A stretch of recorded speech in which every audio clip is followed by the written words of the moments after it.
জনগণের কাজ করতে এসেছি। আমি ৪২ বছর ধরে আমার এলাকার সিলেট ৩ এলাকার মানুষের পাশে আছি।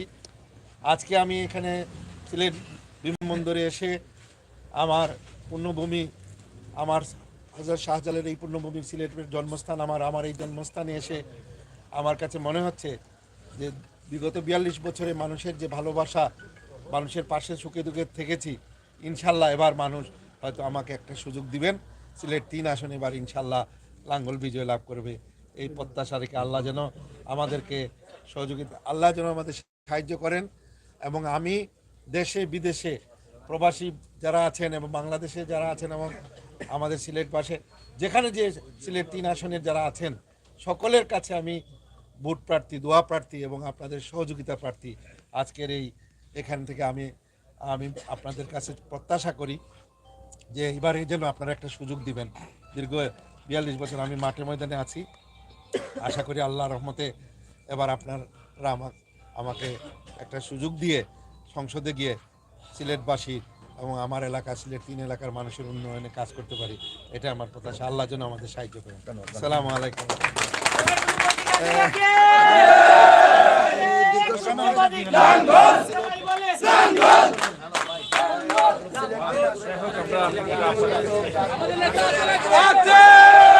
আমরা সরাসরি দেখছি জাতীয় পার্টি সিলেট 3 আসন থেকে আতিকুর রহমান আতিক ইতিমধ্যে তিনি নির্বাচনে অংশগ্রহণ করেছেন এবং তিনি পদ পেয়েছেন। আমরা সেটা আপনাদেরকে দেখানোর চেষ্টা করছি সরাসরি, এবং এখানে আমরা আপনাদের কাছ থেকে যেটা আমরা চেয়েছি বা এখানে কর্মীরা কিন্তু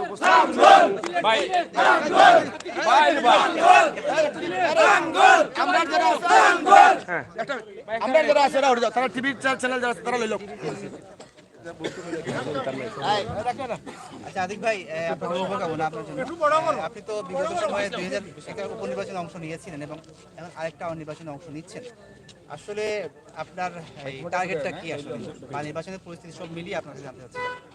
আমি তো ইতিমধ্যেই বলেছি, আপনি শুনেছেন নিশ্চয়ই, যে আমরা জাতীয় পার্টির পক্ষ থেকে নির্বাচনে অংশগ্রহণ করেছি। যে আমরা জানি এটা একটা সাংবিধানিক গণতান্ত্রিক অধিকার জনগণের, নির্বাচনের মাধ্যমে সরকার পরিবর্তনের, এবং আমরা একটা রাজনৈতিক দল, সেই হিসাবে আমরা নির্বাচনে অংশগ্রহণ করেছি। তবে এটা আমরা, আমাদের পার্টি চেয়ারম্যান মহাসচিব বলেছেন বারবার যে যদি নির্বাচন অবাধ, সুষ্ঠু এবং নিরপেক্ষ হয় এবং নির্বাচনের মাঠ প্রশাসন যদি নিরপেক্ষ হয়, এখানে যদি কোনো মাসল পেশি শক্তি ব্যবহার না হয় এবং এখানে কোনো অশুভ পায়তারা না হয় এবং এখানে যদি নির্বাচন সেই রকম পরিবেশ হয়, জনগণ গিয়ে ভোট দিতে পারবে, তাহলে জাতীয় পার্টি নির্বাচন করার জন্যই এসেছে থাকবে। কিন্তু যদি আমাদের নেতাকর্মীদের হয়রানি করা হয়, বিভিন্ন প্রশাসনিকভাবে বিভিন্নভাবে যদি আমাদেরকে বিভিন্ন এজেন্সিরা যদি যায় হয়রানি করে নির্বাচনের মাঠ থেকে আমাদের নেতাকর্মীদেরকে সরানোর জন্য, যেটা 2021 সালের উপনির্বাচনে দেখেছি যে আমাদের বহু নেতাকর্মীদেরকে হয়রানি করা হয়েছে, নিরীহ নেতাকর্মীদের বাড়ি বাড়ি গিয়ে তাদেরকে হানা দেওয়া হয়েছে, হয়রানি করা হয়েছে। এবং বিগত নির্বাচনে যেটা আমরা দেখেছি যে ইভিএম মেশিন ছিল, আমরা ইভিএম মেশিনে আস্থা রেখে এসেছিলাম নির্বাচনে, কিন্তু সেই আশা প্রত্যাশা আমাদের পূরণ হয় নাই, কারণ ইভিএম মেশিনের মাধ্যমেই আমাদের ফলাফল কি হয়েছে সেটা জনগণ সাক্ষী রয়েছে। এবার আশা করব যে আমরা একটা সুষ্ঠু অবাধ নিরপেক্ষ নির্বাচন হলে জনগণ যদি পার্টিসিপেট করে, তাহলে ইনশাল্লাহ পরপর 3 বার জাতীয় পার্টি কিন্তু এই আসন থেকে লাঙ্গল বিপুল ভোটে জয়লাভ করেছিল। এবারও ইনশাল্লাহ জনগণ আমাদেরকে লাঙ্গলের প্রতীক দিবে, লাঙ্গলের প্রতীকে নির্বাচন করাবে। কারণ গত উপনির্বাচনে যিনি নির্বাচিত হয়েছিলেন, তিনি সিলেট 3 আসনে বহু ধরনের প্রতিশ্রুতি দিয়েছিলেন। তার যে ম্যানিফেস্ট দেখলে যে অনেক ম্যানিফেস্টে মানুষকে অঙ্গীকার করেছিলেন, কিন্তু সেই সব অঙ্গীকার কোনোটাই বাস্তবায়ন হয় নাই, অধিকাংশ বাস্তবায়ন হয় নাই। এবং সেখানে মানুষে আমার কাছে মনে হয় যে ওনার উপরে আস্থা রাখতে পারে নাই। কিন্তু আমি বিগত ৪২ বছর ধরে এলাকায় আছি, মানুষের সুখে দুঃখে আছি, ইনশাল্লাহ এবার আমাকে একটা সুযোগ দিবে জনগণ। আচ্ছা, কোন বিষয়টাকে আপনি নির্বাচনের জয়ের পথে নির্বাচন জয়ের পথে আসলে চ্যালেঞ্জ মনে করছেন? নির্বাচনী চ্যালেঞ্জটা কি আসলে? নির্বাচনী চ্যালেঞ্জটা হচ্ছে এটা, আমরা চাই যে যেন ভোটার নির্বিঘ্নে ভোট কেন্দ্রে আসতে পারে। যদি ভোটার আসে তাহলে ইনশাল্লাহ আমরা বিপুল ভোটে জয়লাভ করব, আমাদের বিজয়কে ঠেকাতে পারবে না ইনশাল্লাহ। আর ভোটারদের উপস্থিতির উপর নির্ভর করছে ভোটের এই যে নির্বাচনের গ্রহণযোগ্যতা। এবং ভোটারকে আসার জন্য সেখানে নির্বাচন কমিশন যাতে একটা সুষ্ঠু পরিবেশ তৈরি করে এবং বিভিন্ন যারা সংশ্লিষ্ট এজেন্সি আছে, যারা আইন নিরাপত্তা শৃঙ্খলা বাহিনী আছে, সবাই যেন এখানে সহযোগিতা করে জনগণের ভোটের অধিকারের জন্য। আচ্ছা আদিক ভাই, এই ছোট একটা প্রশ্ন, ন্যাশনাল একটা প্রশ্ন করছি। যেহেতু সরকার এবং কয়েকটা দলের সাথে আপনাদের একটা নেগোসিয়েশন বা আলোচনা চলছে, এটা কতদূর এগিয়েছে? সেই ক্ষেত্রে যদি আপনি প্রার্থী আছেন, আওয়ামী লীগের প্রার্থী আছে, আপনাদের কৌশলটা কি হবে? এইটা এই মুহূর্তে যেটা আমার কাছে মনে হচ্ছে যে আমাদের 300 আসনের প্রার্থী নিয়ে এগিয়ে যাচ্ছে এবং বিভিন্ন দল প্রার্থী দিয়েছে। আমাদের প্রার্থী যে জমা দেওয়া বাছাই প্রক্রিয়া চলছে, পরবর্তী পর্যায়ে জাতীয় রাজনীতির স্বার্থে, নির্বাচনের স্বার্থে যদি কোনো ধরনের আলাপ আলোচনার মাধ্যমে, এটা আমাদের চেয়ারম্যান মহাসচিব উনি জানেন, তারা যে নির্দেশনা দিবেন আমরা সেইভাবেই কাজ করব এবং আমরা চাই গণতন্ত্রের বিজয়, জনগণের বিজয়। এবং একটি কথা বলতে চাই, সিলেট 3 আসন কিন্তু তিনবার জাতীয় পার্টি লাঙ্গল জয়লাভ করেছিল এবং সিলেট 3 আসনে জনগণ কিন্তু এখনও মুখিয়ে আছে যে তারা একটা বার সুযোগ আমাকে দিবে, কারণ বিগত 42 বছর ধরে আমি মানুষের সুখে দুঃখে আছে এবং এখনও থাকবো, ভবিষ্যতেও থাকবো ইনশাআল্লাহ। আমার প্রত্যাশা জনগণ একটিবার আমার সুযোগ দেবে। আদিক ভাই, আপনি জাতীয় পার্টি কোন দায়িত্বে আছেন এখন? আমি জাতীয় পার্টির প্রেসিডিয়াম সদস্য হিসাবে কাজ করছি এবং আমি দীর্ঘদিন সিলেট বিভাগীয় সমন্বয়কারী প্রেসিডিয়াম মেম্বার হিসেবে কাজ করে সিলেটের জাতীয় পার্টির সংগঠনকে এগিয়ে নেওয়ার কাজে নিয়োজিত ছিলাম। ধন্যবাদ। প্রিয় দর্শক, আপনারা দেখছেন সিলেট 3 আসন থেকে জাতীয় পার্টি থেকে তিনি আতিকুর রহমান আতিক করেছেন নির্বাচনে। আমরা আতিক ভাইয়ের কাছ থেকে আমরা জানার চেষ্টা করছি এবং জাতীয় পার্টির নেতা যিনি সিলেট 3 আসনে এবারে লাঙ্গল নিয়ে কিন্তু এখানে অংশগ্রহণ করেছেন, আমরা আতিক ভাইয়ের কাছ থেকে কিছু তথ্য আপনাদের জন্য উপস্থাপন করতে। আতিক ভাই, আপনি যেহেতু নির্বাচনে লাঙ্গল প্রতীক নিয়ে অংশগ্রহণ করছেন এবং দলীয়ভাবে আপনি সেটা মনোনয়ন নিয়ে কিন্তু আজকে সিলেটে এসেছেন এবং আপনার তৃণমূলের নেতাকর্মীরা কিন্তু আপনাকে অভিনন্দন জানাতে কিন্তু এখানে চলে আসছেন, তো আসলে আপনাদের যে ভোটার এলাকা যেটা আপনার 3 আসনে আছে, তাদের উদ্দেশ্যে এই মুহূর্তে আপনার এই এয়ারপোর্ট থেকে যখনই আপনার সিলেটের মাটিতে দলীয় মনোনয়ন নিয়ে এসেছেন, তাদের উদ্দেশ্যে কি বক্তব্য রয়েছে? বিসমিল্লাহির রহমানির রহিম। আমি যেহেতু আমার জন্মস্থান সিলেটের এই পুণ্যভূমি শাহজালালের মাটিতে এখানে পা রেখে আমি আল্লাহর কাছে শুকরিয়া জানিয়েছি। আল্লাহ পাক রব্বুল আলামিন আমাদের সিলেটবাসীকে তথা আমাদের দেশবাসীকে ভালো রাখুন, সুস্থ রাখুন, ভালো আমাদের উন্নয়ন হোক, এটি আমরা চাই। বিশেষ করে আমি তো হঠাৎ করে এই সিলেট 3 আসনে নির্বাচনে আসি নাই। বিগত 91 সালে আমি নির্বাচন করেছি, সেখানে আমি আওয়ামী লীগ সহ জোটের আমি প্রার্থী ছিলাম এবং আমি দীর্ঘদিন এই আসনে 42 বছর কাজ করেছি সুখে দুঃখে মানুষের সাথে। মানুষের বন্যার সময় সাহায্য সহযোগিতা করেছি, করোনাকালীন সময়ে জীবন বাজি রেখে মানুষের পাশে ছিলাম এবং মানুষের দুর্ভিক্ষ মহামারী বিভিন্ন অকেশনে বিভিন্ন গরিব দুঃখী মেহনতি মানুষের পাশে ছিলাম। বিভিন্ন রাস্তাঘাট, স্কুল, শিক্ষা প্রতিষ্ঠানে আন্তরিক সহযোগিতা কাজে আছি। আমার পক্ষ থেকে যতটুকু পারছি আমি ব্যক্তিগতভাবে আমি এই 42 বছর আমি এলাকার মানুষের সেবা করার চেষ্টা করেছি। কিন্তু আমি যদি ইনশাল্লাহ সংসদে যেতে পারি, তাহলে হবে কি যে সংসদে যে আমাদের বরাদ্দ থাকবে এলাকার, এই এলাকার বরাদ্দ এবং সরকারি বরাদ্দ আর আমার নিজের যে আল্লাহ পাক আমাকে সামর্থ্য দিয়েছে, দুটোই আমি এলাকার মানুষের উন্নয়নের জন্য কাজ দিব। এবং আমার প্রত্যাশা যে বিগত 41 বছর 42 বছর যে কাজ করেছি মানুষের কল্যাণে, সেই জন্য মানুষ একটাবার আমাকে এবার সুযোগ দিবে ইনশাল্লাহ। যদি ভোট অবাধ নিরপেক্ষ হয়, সুষ্ঠু হয়, তাহলে ইনশাল্লাহ আমার পক্ষে ভোট বিপ্লব হবে বলে আমার প্রত্যাশা। আমরা যেহেতু আপনারা মনোনয়ন দিয়েছেন এবং আপনারা দলীয়ভাবে আপনারা পারমিশন নিয়েও এসেছেন, কিন্তু আরে কিছু দল আছে যারা হরতাল অবরোধ করছেন, নির্বাচনকে তারা মানছেন না এবং তারা বলছেন এই তফসিলটা কিন্তু একতরফা তফসিল হয়ে গেছে, এতে কি আপনাদের নির্বাচনে কোনো প্রভাব পড়বে কি না, এ বিষয়ে আপনার কি বক্তব্য রয়েছে? নির্বাচন পিছানোর কথাও আসছে বিভিন্নভাবে, তো এই বিষয় নিয়ে আপনার কি বক্তব্য রয়েছে?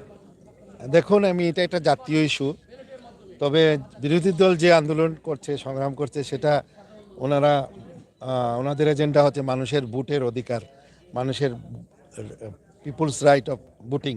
সেই ক্ষেত্রে ওনাদের যে ভোটের অধিকারটা, এই অধিকারটা প্রতিষ্ঠার জন্য যদি এই যে নির্বাচন সামনে, এই নির্বাচনে যদি নির্বাচন কমিশন এবং সরকার মিলে যদি এটাকে একটা ভোটের পরিবেশ করে মানুষের ভোটের অধিকার দিতে পারে, মানুষ অবাধে ভোট দিতে পারে, তাহলে এই আন্দোলনের যে তাদের যে দাবিটা সেটা মানে ফুলফিল হবে। সেখানে আমি মনে করি যে আমরাও চাই যে মানুষ জনগণ ভোটের অধিকার প্রতিষ্ঠা হোক। এটা পিপুলস রিপাবলিক অফ বাংলাদেশ, এটা হচ্ছে জনগণের এই দেশ, এবং এটা সংবিধানেই লেখা আছে যে by the people, for the people, to the people. এটা ডেমোক্রেসি, গণতন্ত্রের মূল কথা। এবং এখানে জনগণের fundamental right of the constitution article 40, যে সংবিধানের মূল ধারার যে কথাটা হচ্ছে যে জনগণের দ্বারা নির্বাচিত সরকার হবে, জনপ্রতিনিধি হবে, এবং মানুষ তার পছন্দের মানুষকে নির্বাচিত করবে। আমি 2021 সালে দেখেছি যে আমি উপনির্বাচনে জনগণ আমাকে ভোট দিয়েছে, বিপুল সংখ্যক ভোট দিয়েছে, কিন্তু ইভিএম মেশিনে দেখা গেল যে এর ফলাফলের প্রতিফলন ঘটে নাই। তো এইভাবে যদি এবার জনগণ যদি তার ভোট দিতে পারে এবং ফলাফল যদি মানুষ বুঝে যান সঠিক ফলাফল হয়েছে, তাইলে গ্রহণযোগ্য হবে। অন্যথায় এই মানুষের অধিকার হরণ করে যদি নির্বাচন হয়, ভোট দিতে না পারে, তাহলে তো মানুষের এই যে 50 বছর স্বাধীন হয়েছে দেশ, তাহলে এই দেশের স্বাধীনতার মূল্যবোধটা কোথায় থাকবে? মানুষের অধিকারই প্রতিষ্ঠা। তবে আমরা সব কিছুর ঊর্ধ্বে আশা করি যে আমরা আমাদের এই অধিকারটা ফিরে পাবো, এবং আমরা জাতীয় পার্টি যে দেশের সংবিধান রক্ষার্থে নির্বাচনে যায়, এবং এই সংবিধানে বলা আছে নির্বাচনের মাধ্যমে গণতন্ত্র এবং সরকার পরিবর্তন, সেই প্রত্যাশায় আমরা যাচ্ছি। এবং আমরা এটাও আমার পার্টির চেয়ারম্যান মহাসচিব বলেছেন যে যদি নির্বাচন অবাধ সুষ্ঠু হয় তাহলে জাতীয় পার্টি নির্বাচন করার জন্যই দাঁড়িয়েছে। কিন্তু যদি ভোটের পরিবেশ না থাকে, এখানে যদি আমাদের নেতাকর্মীদের হয়রানি করা হয়, মাঠে ময়দানে যদি আমাদেরকে নির্বাচনের পরিবেশ সৃষ্টি না করা হয়, তাহলে তো আমাদের দল সিদ্ধান্ত নেবেই কি নির্বাচন করবে কি করবে না। তবে আমরা এখনও ইনশাল্লাহ আমরা আছি, আমরা নির্বাচনে ইনশাল্লাহ আশাবাদী যে বিপুল ভোটে জনগণ আমাদেরকে রায় দিবে, কারণ মানুষ চায় পরিবর্তন, আর পরিবর্তনের জন্যই জাতীয় পার্টি। জাতীয় পার্টি দেশের 9 বছর সুষ্ঠুভাবে দেশ পরিচালনা করেছে। এই জনগণের পক্ষে মানুষ আমাদের সরকার কাজ করেছে 9 বছর, এবং পল্লী বন্ধু সাবেক রাষ্ট্রপতি এস সাহেবের আমলে মানুষ সুখে শান্তিতে ছিল, হরতাল নৈরাজ্য ছিল না, রাস্তাঘাট উন্নয়ন হয়েছে, উপজেলা সৃষ্টি হয়েছে, এবং বিভিন্ন ধরনের যে মানুষের উন্নয়নের যে মূল কাঠামোটা এই বাংলাদেশের, সেইগুলা 64টা জেলা তিনি করেছেন, এবং আপনার 360টা উপজেলা করে দিয়েছেন। গ্রামের অটোকাঠামো মানুষের উন্নয়নে কাজ করেছেন। আমরাও সেই উন্নয়নের ধারাবাহিকতার কাজ করতে চাই, এবং আমার এলাকার মানুষ 42 বছর ধরে আমি যেহেতু এলাকায় কাজ করি, মানুষের কল্যাণে সুখে দুঃখে আছে, আমাকে আশা করি এবারে আমাকে একটা সুযোগ দেবে ইনশাআল্লাহ। এটা আমি প্রত্যাশা।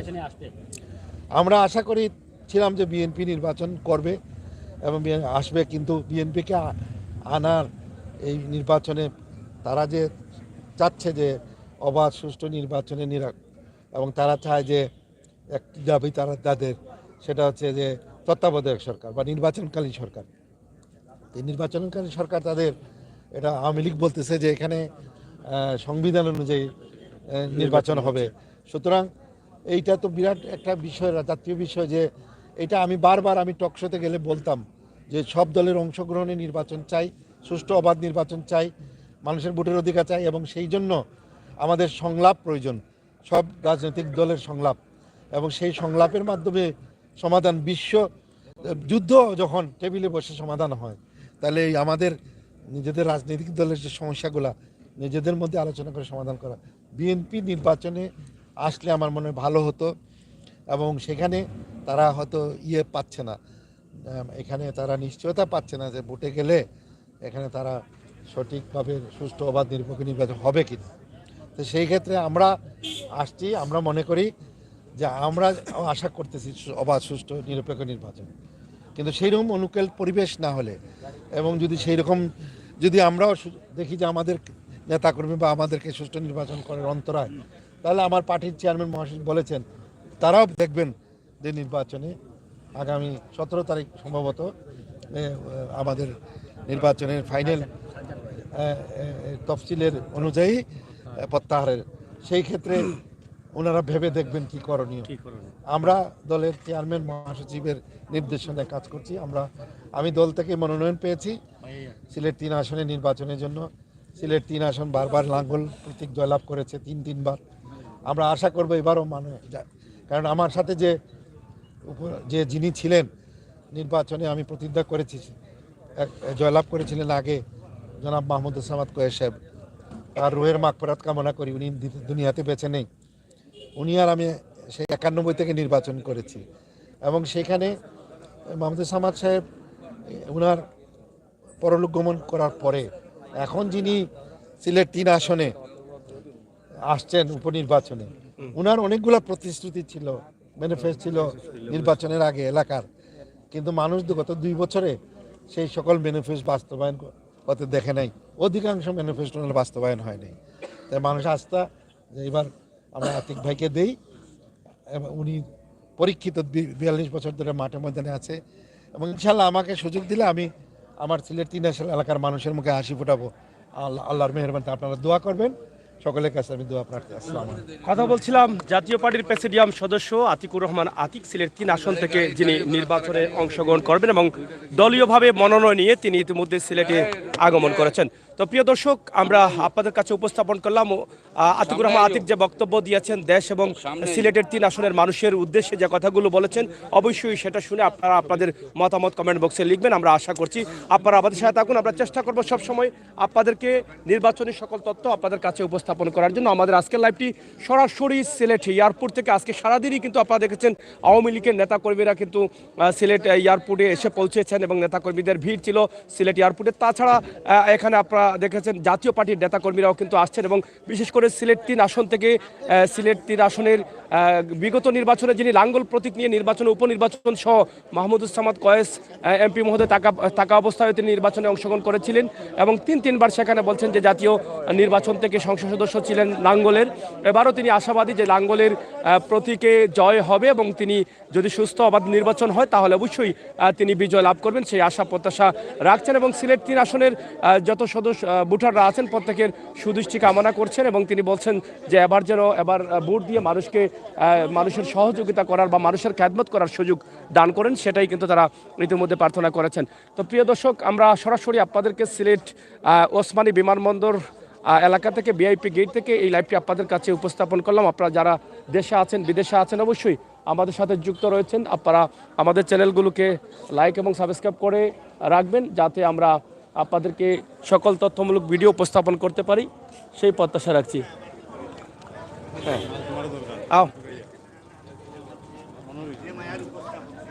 যাই হোক, আমরা সরাসরি আমার ভাই আছেন যিনি জাতীয় পার্টির দায়িত্ব পালন, জাতীয় পার্টির সভাপতি যুব সমিতির আহ্বায়ক সিলেট জেলার। তো আমরা আজকে এই যে আতিক ভাইকে আপনারা নিতে এসেছেন এবং আতিক ভাইকে আপনারা অভিনন্দন জানাচ্ছেন, কতটুকু আশাবাদী আছেন যে এবারে নির্বাচন সুস্থ হবে এবং কতটুকু আশাবাদী আপনারা বিজয় লাভ করতে পারবেন? দেখুন, জাতীয় পার্টি সবসময় নির্বাচনমুখী একটি দল। যখন আমাদের নেতা পলিবন্ধু হুসেন মোহাম্মদ এরশাদ 91 ইংরেজিতে কারাগারে বন্দী ছিলেন, আমাদেরকে নির্বাচনে কথা দেওয়া হয়েছিল রাষ্ট্রীয় সুযোগ সুবিধা সবার জন্য সমান, লেভেল প্লেইং, সে সময়ও দেওয়া হয় নাই। সে সময় আমরা নির্বাচনে অংশগ্রহণ করেছিলাম। আজকে আমাদের দল নির্বাচনের সকল প্রস্তুতি সম্পন্ন করে আতিক ভাইয়ের জন্য নিশ্চিত, যদি সেই নির্বাচনটা সকলের জন্য সমান হয়। আমাদের কেন্দ্র থেকে জানানো হয়েছে যদি সুন্দর পরিবেশের সম্ভাবনা থাকে না, কোনো অসুন্দর পরিবেশ, পক্ষপাতমূলক পরিবেশ হয়, সেখানে কেন্দ্র থেকে সিদ্ধান্ত নেওয়া হবে। সেই সিদ্ধান্তের জন্য আমাদের প্রার্থীরা সাথে সাথে সেই সিদ্ধান্ত মেনে নেন। ধন্যবাদ আপনাদেরকে। ধন্যবাদ। দর্শক শ্রোতা, আপনারা দেখছেন জাতীয় পার্টির দায়িত্বে যারা আছেন উপজেলা পর্যায়ে, জেলা পর্যায়ে, মহানগর পর্যায়ে বিভিন্নভাবে জাতীয় পার্টির দায়িত্ব পালন করছেন, তাদেরকে কিন্তু আমরা এখানে দেখতে পাচ্ছি এবং অনেকক্ষণ তারা অপেক্ষায় ছিলেন তাদের প্রিয় নেতা আতিকুর রহমান আতিক আসবেন এবং তাকে নিয়ে তারা কাজ করবেন এবং তাকে অভিনন্দন জানাবেন। আমরা সরাসরি আমাদের আজকের লাইভটি আপনাদের কাছে উপস্থাপন করলাম সিলেটের সিলেটের এয়ারপোর্ট থেকে, যেখানে আপনারা দেখেন সিলেটের এয়ারপোর্টে আজকে যে আসলে একটা আনন্দের জোয়ার বয়ে আসছিল সকাল 8টা থেকে, কিন্তু আপনারা দেখেছেন মৌলভীবাজার 1 থেকে যিনি নৌকার মনোনীত হয়েছেন শফিউল আলম চৌধুরী নাদিল, বাংলাদেশ আওয়ামী লীগের সাংগঠনিক সম্পাদক, তিনি সকালে একদম সিলেটে এসে পৌঁছে গেছেন। এরপরে কিন্তু দুপুর 12টার দিকে কিন্তু সুনামগঞ্জের আসন থেকে তিনি নির্বাচন করবেন, সুনামগঞ্জের একটি আসন থেকে যিনি রঞ্জিত সরকার। এরপরেই কিন্তু এসেছেন সিলেট 3 আসনের মাননীয় সংসদ সদস্য এবং বর্তমান নৌকার মাঝি যিনি নৌকা পেয়েছেন তিনি হচ্ছেন হাবিবুর রহমান হাবিব। এরপরে কিন্তু সিলেটের পররাষ্ট্রমন্ত্রী এ কে এম আব্দুল মুমিন চৌধুরী, এ কে এম আব্দুল মুমিন কিন্তু এখানে এসেছেন। তো একের পর এক নেতাকর্মীরা আসছেন এবং আসার পর থেকেই কিন্তু এখানে আমরা দেখছি যে নেতাকর্মীদের একটা আনন্দ উৎসব চলতেছে এবং দীর্ঘক্ষণ অপেক্ষা করেও কিন্তু তাদের প্রিয় নেতাদের তারা নিয়ে যাচ্ছেন অভিনন্দন জানিয়ে। সরাসরি আজকে সিলেট এয়ারপোর্ট থেকে এই সন্ধ্যার মুহূর্তে আমরা যে লাইভটি দিয়েছি, যেখানে সিলেটের জাতীয় পার্টি থেকে এবং জাতীয় পার্টির প্রেসিডিয়াম সদস্য আতিকুর রহমান আতিক মনোনয়ন পেয়েছেন দলীয়ভাবে এবং সেই মনোনয়ন পেয়েই কিন্তু সিলেটে এসেছেন এবং এখান থেকে তিনি অভিনন্দন এবং শুভেচ্ছা জানাচ্ছেন। ওনার সংসদীয় এলাকার ভোটার যারা আছেন তাদের কাছে ভোটও চেয়ে নিচ্ছেন। তো সেই বিষয়টা আমরা আপনাদের কাছে উপস্থাপন করলাম সরাসরি। আপনারা যারা আছেন ভালো থাকবেন, নিরাপদে থাকবেন। আজকের পুরো দিনটাই কিন্তু আমরা কাটিয়ে দিয়েছি আমাদের সিলেটের ওসমানী আন্তর্জাতিক বিমানবন্দরে। আরেকটি বিষয় আপনাদেরকে জানিয়ে দিই, আমাদের সিলেটের ওসমানী আন্তর্জাতিক বিমানবন্দরে কিন্তু আরও বিশাল কাজ হচ্ছে, যেটা প্রায় ২৫০০ কোটি টাকার উপরে বাজেট রয়েছে। সেই উন্নয়নের কাজ চলতেছে ধারাবাহিকভাবে, সেটাও কিন্তু আমরা জানিয়ে দিচ্ছি। আগামী বছর হয়তো এর চাইতে আরও সুন্দরভাবে আমরা উপস্থাপন করতে পারবো আমাদের ওসমানী আন্তর্জাতিক বিমানবন্দরকে। তো দর্শক শ্রোতা, সরাসরি আজকের লাইভটি আপনাদেরকে আমরা দেখানোর চেষ্টা করেছি, আপনাদেরকে দেখিয়েছি। আপনারা যে যেখানে ছিলেন আপনারা সবাই ভালো থাকবেন, নিরাপদে থাকবেন, সুস্থ থাকবেন। সব সময় বাস্তব এবং সময় উপযোগী ভিডিও পাওয়ার জন্য আমাদের চ্যানেলগুলোর সাথে আপনারা অবশ্যই যুক্ত থাকবেন, সেই আশা এবং প্রত্যাশা আপনাদের কাছে রেখেই কিন্তু বিদায় নিচ্ছি। আবারও কথা হবে, দেখা হবে। নিরাপদে থাকুন, সুস্থ থাকুন। আল্লাহ হাফেজ।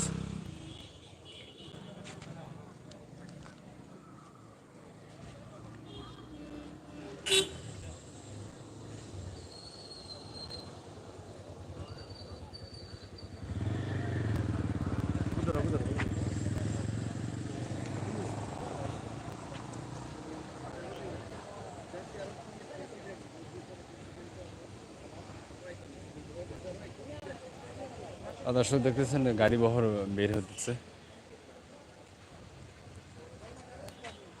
যাই হোক, আমরা সরাসরি শেষ করে দিচ্ছি। আল্লাহ হাফেজ।